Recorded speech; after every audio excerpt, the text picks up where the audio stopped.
Boa noite, então, a todos. Hoje nós vamos nos propor estudar um pouquinho o tema angústia e ansiedade.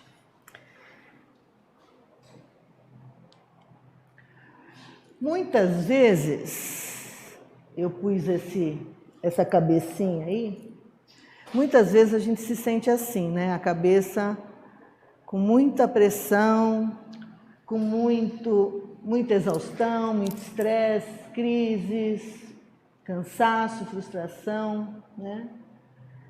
Irritabilidade. A gente se sente assim, em algumas vezes, né? Nas nossas vidas. E em alguns momentos a gente também se sente angustiado, né? E o que seria angústia, né? Angústia, lá no dicionário, a gente foi procurar, vem do latim angustiare, né? E a palavra significa estreiteza, limite, redução, restrição, carência, falta. Essas palavras que eu falei, né, que a gente leu junto aqui, elas expressam exatamente as sensações de uma pessoa angustiada, que seriam um aperto, né? Às vezes a gente se sente com o coração apertado, uma sufocação, falta de ar, a gente não consegue respirar direito, mas não é sintoma físico, né? É um sintoma psicológico, a gente se sente com falta de ar, se sente com vertigem até. Não é raro, então, quando a gente está se sentindo dessa forma, a gente encontrar relatos, né, e nossos próprios relatos, né, que a gente tem uma vontade de sair para a rua, né, porque dentro de casa você se sente oprimido. A gente tem vontade de andar, né, tomar ar fresco, caminhar um caminho não determinado. E, às vezes, eventualmente, até correr, sair correndo, fugir, né? Fugir daquilo que a gente está sentindo. Então, a angústia, né? Como a gente está falando, é um estado de ansiedade, é uma inquietude, é um sofrimento, é um tormento que a gente sente e muitas vezes não sabe por quê, o motivo disso tudo. Ainda do latim angere, né, significa apertar, estrangular, né, um medo vago, indeterminado, sem objetivo real ou atual. E um medo intempestivo, invasor, que nos sufoca ou nos deixa lá embaixo, né, nos coloca lá para baixo. Já a ansiedade, que muitas pessoas acham que é a mesma coisa, né? A ansiedade é um grande mal-estar físico e psíquico, uma aflição, uma agonia. No sentido figurado, é um desejo muito grande e impaciente. Um exemplo aqui que eu coloquei, com grande ansiedade aguardava o seu casamento. É uma falta de tranquilidade, é um receio. Se vai casar, realmente é bem isso, né? A gente fica nessa agonia. Ansiedade é uma palavra que muitas vezes é utilizada como sinônimo de angústia, né? Mas especialmente na área médica, né? Na medicina, na patologia, eles acham que é a mesma coisa, ansiedade, angústia. Mas a ansiedade é muito mais pelo psicológico do que propriamente na filosofia, né? É uma coisa mais íntima, nasce dentro de você. O ansioso, ele está sempre com medo e o medo está sempre à sua frente. Ele verifica, isso são as atitudes de uma pessoa ansiosa, 3 vezes se ela se fechou a porta. Ele teme ser seguido, né, ou perseguido. Toma um monte de atitudes, né, para evitar que ele se sinta dessa forma, só que isso só faz aumentar a ansiedade que ele tem. A angústia e a ansiedade também não é um fenômeno dos nossos dias. Por incrível que pareça, né, a gente acha que, principalmente no momento que a gente está vivendo hoje, nesta semana, né, com tantos acontecimentos aí, a gente acha que é um problema, uma doença da nossa estrutura social de agora, né? Mas não é. Ela acompanha toda a história da humanidade, né? Platão, lá atrás, né, ele já vislumbrava o problema de angústia, principalmente na distinção entre o mundo sensível e o mundo verdadeiro. Eu pus mundo sensível espiritual e mundo verdadeiro material, né? Porque quando eu li isso, eu achei que era bem isso, sensível da sensibilidade é o mundo espiritual. E mundo verdadeiro é o mundo que a gente vive hoje. Mas lembrando, né? E aí eu pus bem pequenininho, que para nós espíritas, né, o mundo verdadeiro é o mundo espiritual, né? Porque a gente tem muitas vidas, né, para encarnar, mas a nossa vida verdadeira é no mundo espiritual, tá? Só uma parte aqui. Então, o homem comum descreve a angústia como uma tragédia, uma coisa dentro de si que aperta, né? E aperta a garganta, mas não se sabe o que é. Já a angústia, segundo a filosofia, é um sentimento do nada, né? Ela domina toda a temática da filosofia existencialista. Então, Sartre e outros autores falam sobre esse tipo de situação. Mas a filosofia existencialista, ela não acredita no algo após a matéria, né? E aí opta pela angústia, pelo desespero, pela aflição, porque não tem como explicar uma situação dessa, né? A angústia, segundo a psicologia, ela já diz respeito ao futuro, né? E à expectativa. E aí fica difícil de vencer esse tipo de sentimento. Por quê? Porque como que você pode se precaver contra o que ainda não aconteceu? Ou contra o que pode ser, né? O que venha a ser. Então, é muito difícil também de analisar, mas é uma análise feita pela psicologia. Segundo a medicina, a angústia, juntamente com a depressão, é a resposta do homem frente às diversas pressões do mundo contemporâneo. Então, se opondo um pouco até à filosofia existencialista, né, a área médica acha que a angústia, que esse tipo de sentimento que a gente tem é devido a essa situação que a gente vive nos dias de hoje, né? E os meios de comunicação para expressar esse tipo de sentimento são estresse, tensão, síndrome do pânico, do sono bipolar, e aí vai afora. No livro dos Espíritos, o que a doutrina espírita nos fala? Allan Kardec teve a preocupação de perguntar para os espíritos superiores, né, o que era esse tipo de sentimento que a gente tem. Então, ali na questão 471 do livro dos Espíritos, Allan Kardec pergunta: quando experimentamos um sentimento de angústia, de ansiedade indefinível, ou de insatisfação interior sem causa conhecida, isso se deve unicamente a uma disposição física? E os espíritos nos respondem: é quase sempre um efeito das comunicações que tendes a vossa revelia com os espíritos ou que tivestes com eles durante o sono.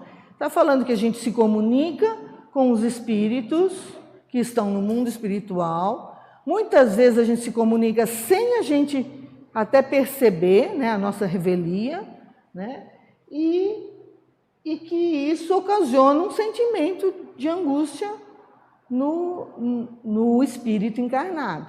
Muitas vezes até através do sono, enquanto a gente está dormindo. Mas nós temos influência dos espíritos inferiores, gente, né? Aí eu volto naquela questão que a gente bate bastante aqui, que é a questão 459, né? Que Allan Kardec pergunta para os espíritos: influem os espíritos em nossos pensamentos e nossos atos? E os espíritos responderam: mais do que imaginais, pois com bastante frequência são eles que vos dirigem. Né? Então a gente tem muita influência espiritual, de espíritos que estão ao nosso redor, e acontece deles nos emanarem pensamentos, nos emanarem, né, sentimentos, né, tudo em harmonia, porque a gente que deixa também. Na questão 467, é uma preocupação de Kardec também. Qual pode o homem eximir-se da influência dos espíritos que procuram arrastá-lo ao mal? Que a gente pode evitar esse tipo de influência, né, dos espíritos não muito com muito conhecimento nos influenciar? E os espíritos superiores nos respondem: pode, visto que tais espíritos só se apegam aos que pelos seus desejos os chamam, ou aos que pelos seus pensamentos os atraem. Então somos nós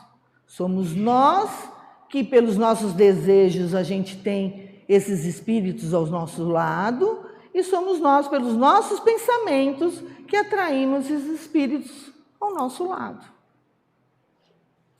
Então, se a gente não fizer isso, provavelmente nós vamos nos eximir da influência deles.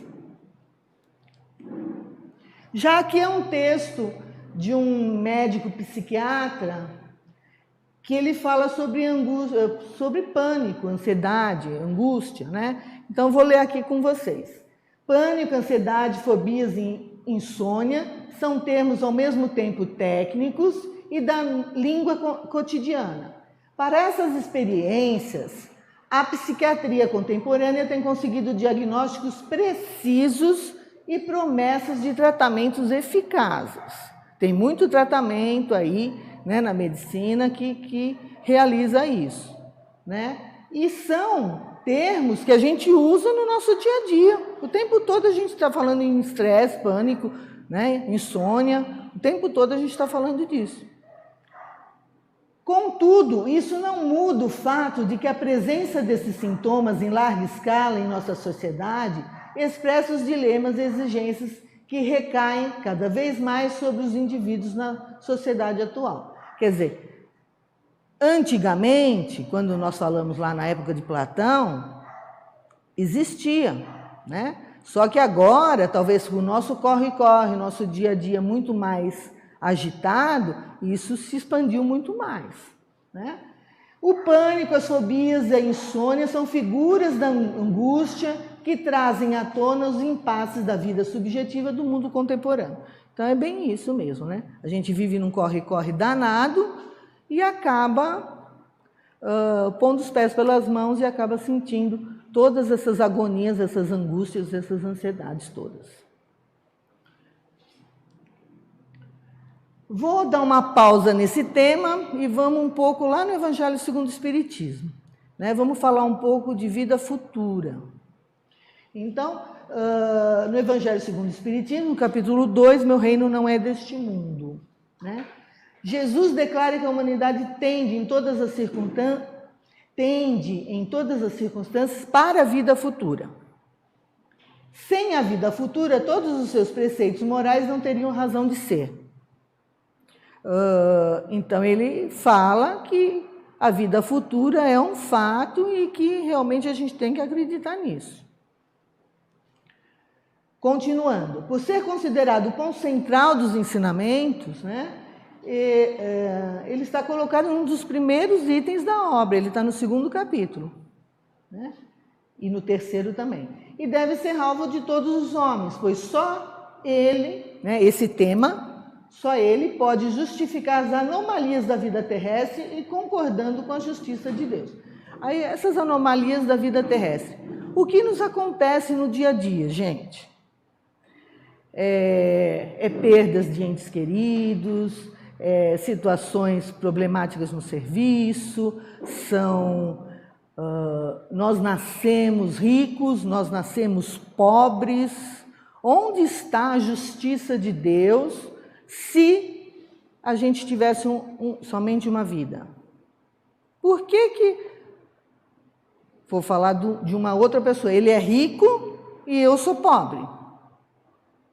Onde está a justiça? Né? Por que eu perdi um ente querido? Assim, do nada, aconteceu um acidente, perdi. Onde está a justiça de Deus?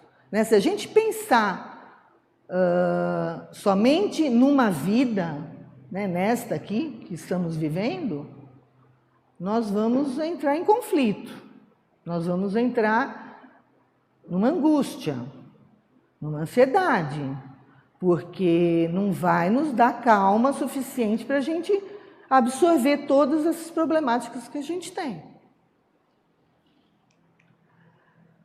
Continuando na leitura, né?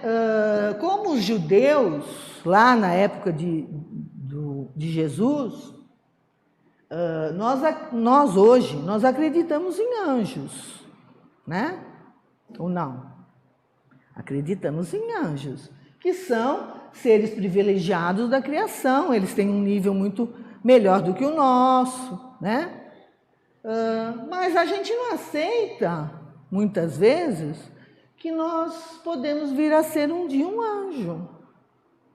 Você acha que você pode vir a ser um anjo? Né? Pela doutrina espírita, a gente estuda e aprende que pode, porque é uma evolução.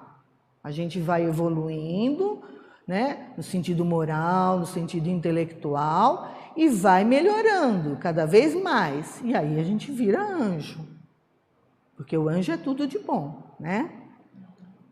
É um ser privilegiado da criação. Muitos de nós ainda acreditamos, né, que quando a gente observa as leis de Deus, a gente segue as leis de Deus, a gente acha que a gente tem alguns privilégios. Então, a gente é recompensado pelos bens da terra. Então eu vou ganhar mais dinheiro, eu vou ter um carro, né, vou ter uma família muito legal, né, sem problemas. Né? Vou até mais além. Isso pode ser um sentimento de uma sociedade. Então, a minha nação é melhor que a de outros. Ou vou ter vitória sobre os meus inimigos, porque eu obedeço às leis de Deus, eu sigo, eu não me desvio dela. E também muitas vezes a gente acha que a gente é castigado quando a gente não obedece às leis de Deus, né? E aí acontecem coisas terríveis com a gente, calamidades, né? Ou alguma derrota, perco meu emprego, sei lá. Então, a gente tem esse pensamento, que não é muito correto.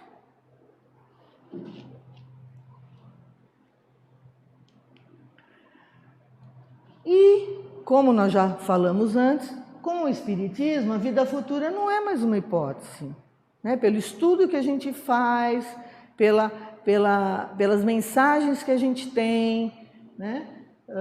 É uma realidade material e demonstrada através de fatos, porque existem muitas comunicações, existem muitos médiuns dando comunicações, esclarecendo que nós não temos só essa vida. Existe um mundo do lado de lá que nós vamos participar dele, né? Com certeza, e como eu falei antes, o mundo verdadeiro para os espíritas é o mundo espiritual. Então, essa dúvida de vida futura não é mais possível. A gente tem que se ater essas coisas que acontecem com a gente e verificar, refletir sobre isso, né? A inteligência, talvez uma inteligência mais pequena, mais vulgar, ela já pode fazer uma ideia disso, de uma vida futura. E a justiça de Deus, novamente, não pode ser feita de outra forma, porque senão Deus não seria justo, se tivéssemos só uma vida. Agora vamos voltando ao tema angústia, né? No Evangelho segundo o Espiritismo. Lá no capítulo 2, hein, gente? Pelo simples fato de duvidar da vida futura, se a gente duvida, o homem dirige todos os seus pensamentos para a vida que está agora, na vida terrestre. E aí fica incerto do futuro, né? E dá tudo ao presente.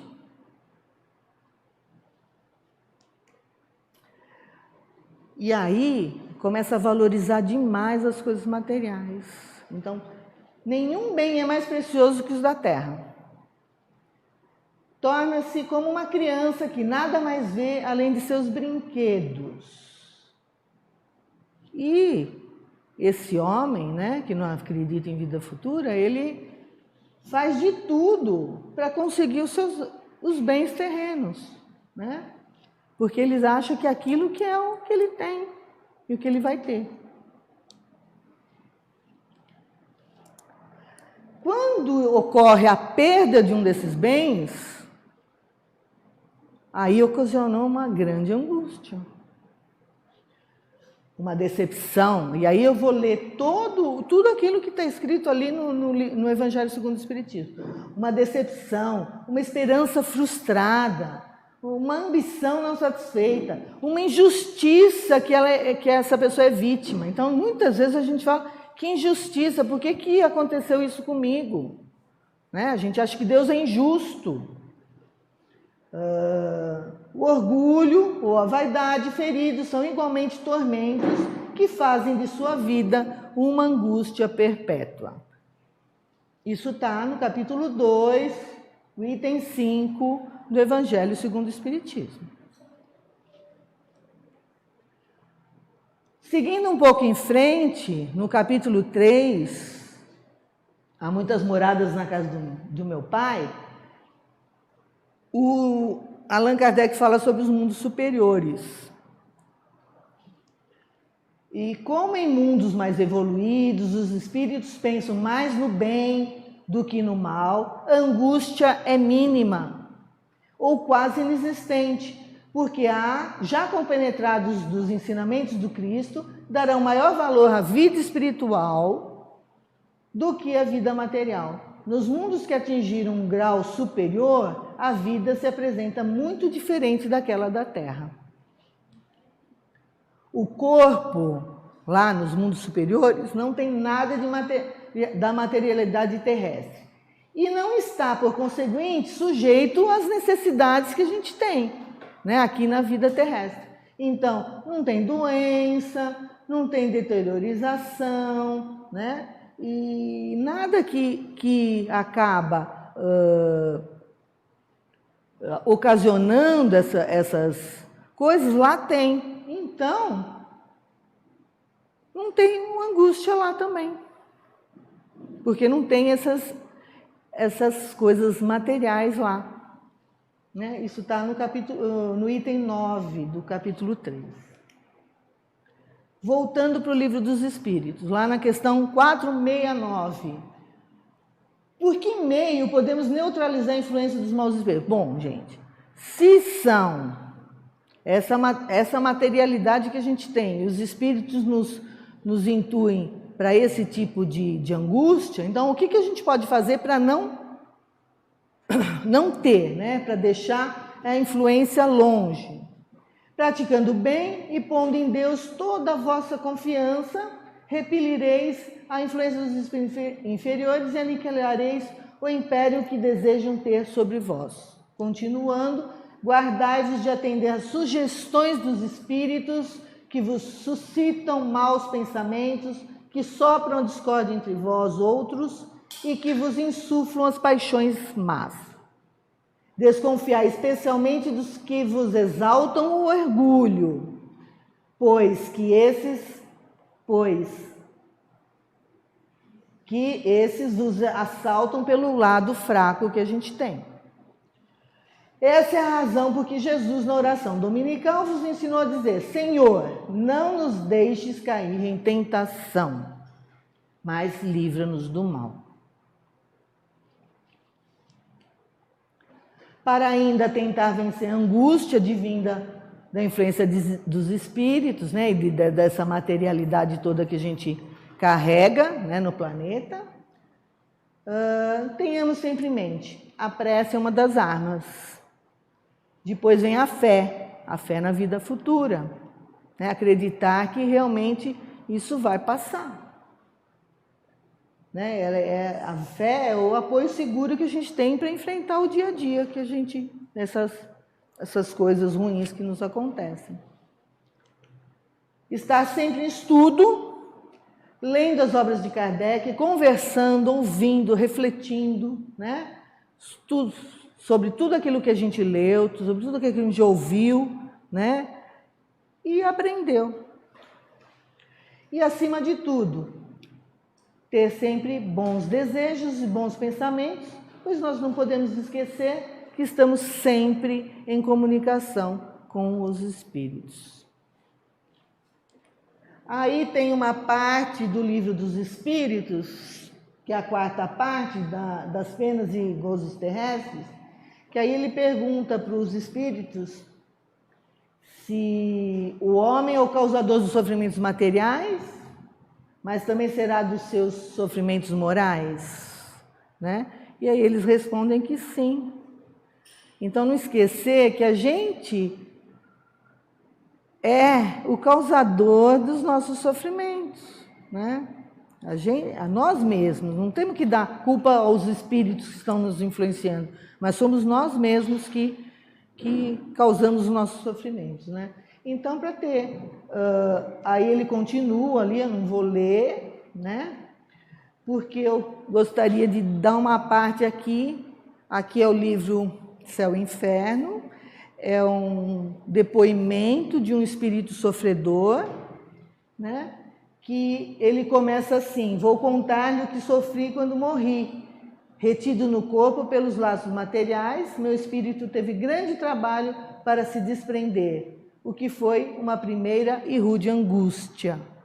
Na realidade, não podemos esquecer que o que acontece conosco aqui no nosso dia a dia, quando a gente desencarnar, vai continuar a mesma coisa, a gente continua vivendo, né? Ainda essa angústia que a gente tem aqui, nós vamos levar para lá e vamos sentir, talvez não dessa forma, né? Não com o corpo físico, mas vamos continuar sentindo, né? Então ele relata todos as coisas ruins que ele estava passando, tal. Então seria importante também vocês darem uma lidinha, né, para sentir o que a gente sente, talvez quando a gente desencarna, né? Porque é a mesma coisa que a gente sente aqui, né? E no final, para não ficar uma história triste, ele fala que por fim me acalmaste, né? Escutei os ensinos que te dão os teus guias, a verdade me penetrou, né? Ele conseguiu perceber como que ele estava, como ele se sentia, né? Que ele recordou de vidas outras que ele teve. E aí eu orei e Deus me ouviu. Revelou-se a mim por sua clemência, como se havia revelado pela sua justiça. Então, que não é que tudo está perdido, a gente tem que ter fé, a gente precisa orar, a gente precisa estudar, né? Que tudo colabora, tudo cresce, né? A gente vai evoluir, com certeza, tá bom? Então, para terminar, eu vou deixar essa mensagem que essa figurinha nos traz, né? De paz, de tranquilidade, né? Que nós possamos ser abençoados e tenhamos uma boa noite. Muito obrigada a todos.